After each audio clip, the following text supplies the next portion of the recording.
Neverjetno, a med temi hribi v Črni pri Kamniku nastajajo čolni, ki lahko dosežejo tudi do 120 km/h in to le z 10 litri bencina na 100 km. Za primerjavo, gliserji za enako hitrost porabijo tudi do 7-krat več goriva. Skrivnost je v posebnih vodnih krilih, ki jih je prvi na svetu razvil Tomaž Zore. Pri velikih hitrostih je na primer v vodi samo ta del hidrofoila.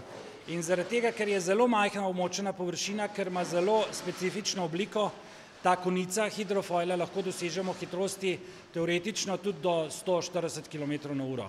Tomažu pomagajo sodelavci, povprečno stari manj kot 30 let, ki zaenkrat delajo zastonj. Denar pride s trudom, pravijo. Vse delamo z veseljem in v bistvu ni problema, tam, kjer je volja, je tudi vedno pot. Nekaj se ti sigurno obrestuje. Ne more sam doma ležati pa gledati, kdaj bo padal z neba.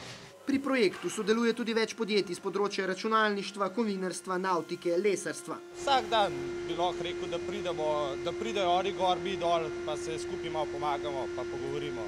Tomaž, sicer pilot v Adrii Airways, je v razvoj čolna vložil že $500 000. Prepričan je, da bo čoln prava uspešnica. V bistvu sem prenesel letalsko znanje na vodno površino in omogočamo s tem tak čudovit občutek nizkega letenja nad morsko gladino vsem, ne samo pilotom.